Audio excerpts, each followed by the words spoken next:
karena alat mereka terhancurkan oleh kuasa Tuhan. Sehingga alat itu nanti tidak ada lagi tukar menukar, tidak ada lagi mereka untuk memiliki, untuk belanja dengan uang tunai, tetapi mereka sudah memakai uang-uang yang tidak kelihatan, tetapi memang ada, tetapi tidak kelihatan. Itulah yang dipakai mereka. Semua nanti alat-alat itu semua harus bekerja, berfungsi sesuai dengan fungsinya. Itulah yang dibuat mereka sekarang ini. Dulu aku pernah berkata, robot mereka atau manusia raksasa mereka yang melakukan itu. Tetapi ingatlah, mereka akan senjata memakan tuan. Mereka sendiri yang kena. Mereka akan kebingungan nanti bagaimana bisa terjadi. Mereka sudah poles, mereka sudah ciptakan sedemikian rupa melalui robot mereka, melalui manusia raksasa mereka itu sudah dipakai ke seluruh bangsa. Bahkan berperang pun tidak lagi kelihatan dengan perang, dengan alat, dengan peluru. Mereka sudah melakukan hal yang luar biasa. Itulah mereka menunjukkan jati diri mereka. Mereka ingin menguasai bangsa-bangsa, menjadikan bangsa menjadi tameng mereka, bangsa-bangsa menjadi kuda-kuda mereka, bangsa-bangsa lain dibuat menjadi satu kekuatan untuk melawan musuh mereka. Bagi bangsa yang tunduk, mereka akan hancurkan dengan kegagalan ekonomi, mereka akan hancurkan dengan kegagalan keamanan, mereka akan menghancurkan pulau-pulaunya, mereka akan hancurkan gunung-gunungnya, mereka akan hancurkan daratannya, lembah-lembahnya dengan cara mereka, sehingga mereka mencari bangsa-bangsa yang mau tunduk kepada mereka. Tetapi hampir semua bangsa itu sekarang sudah dalam ikatan.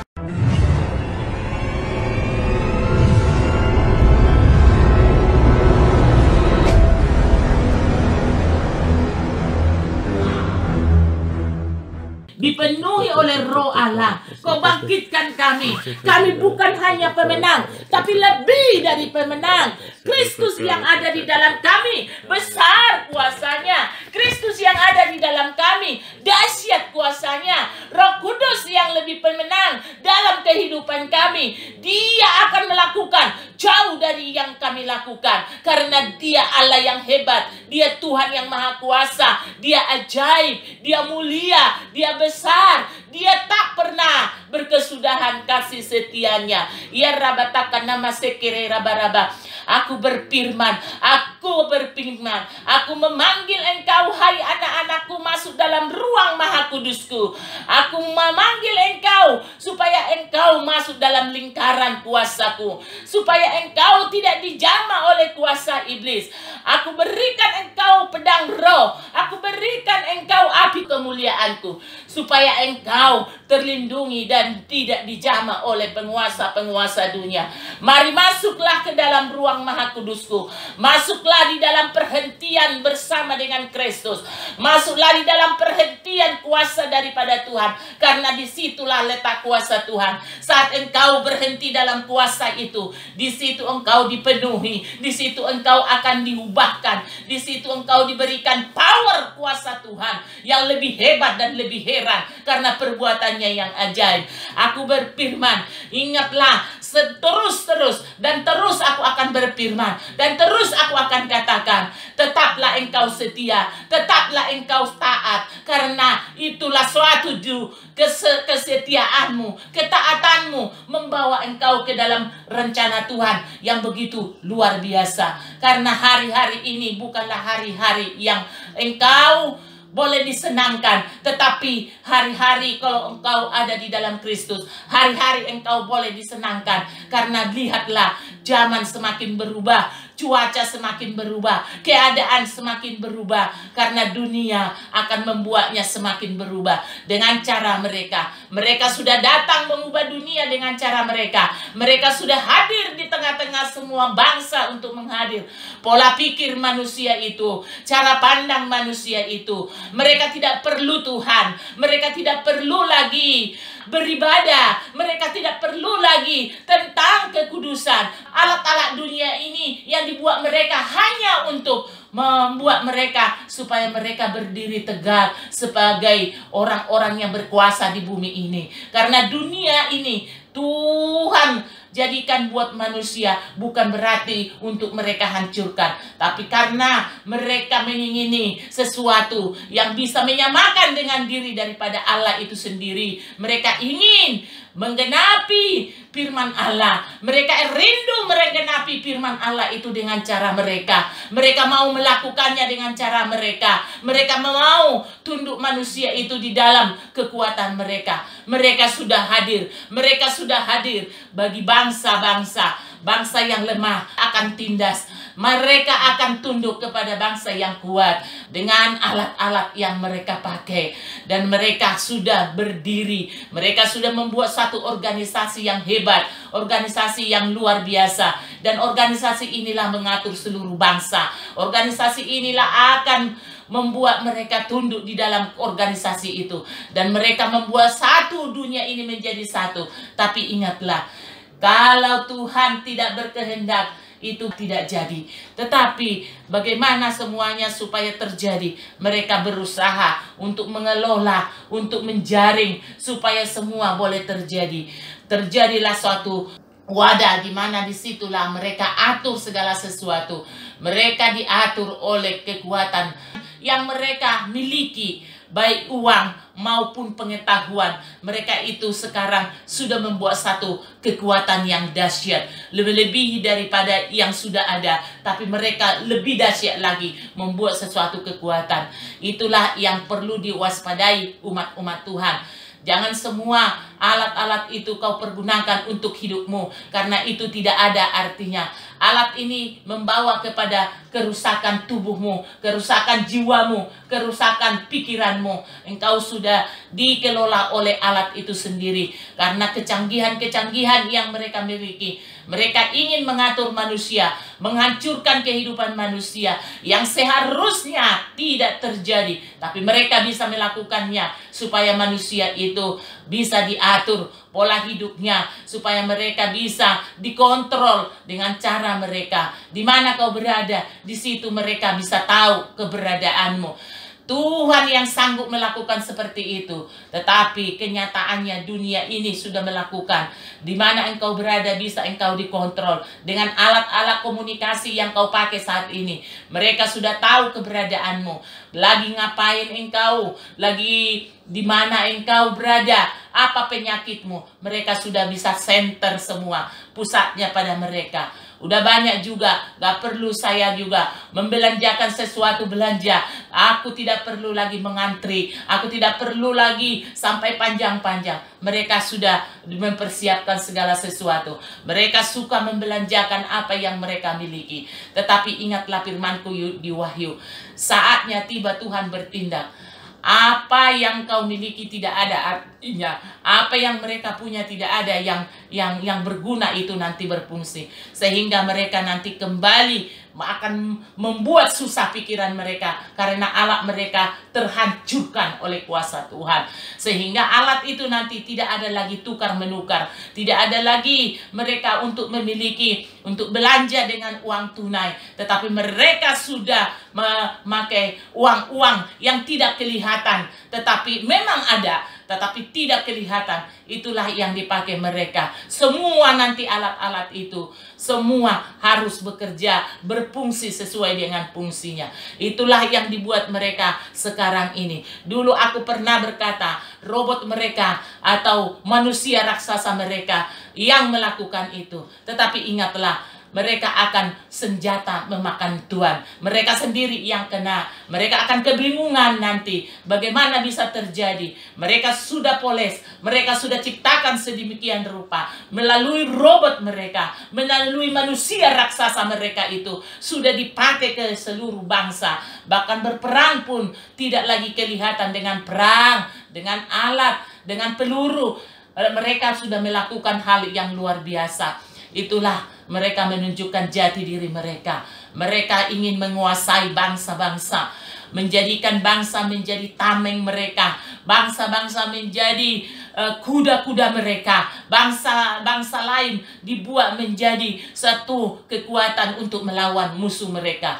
Bagi bangsa yang tunduk, mereka akan hancurkan dengan kegagalan ekonomi. Mereka akan hancurkan dengan kegagalan keamanan.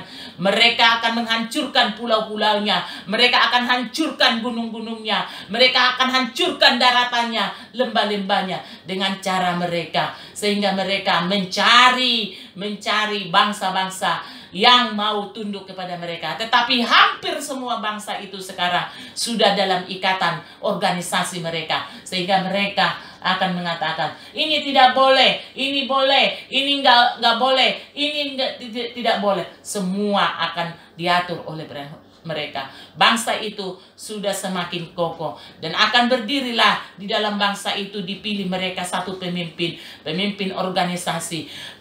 organisasi keagamaan yang kelihatan keagamaan, tetapi di dalamnya adalah suatu muslihat iblis yang mau ingin mereka sembah, yang mau ingin mereka dirikan.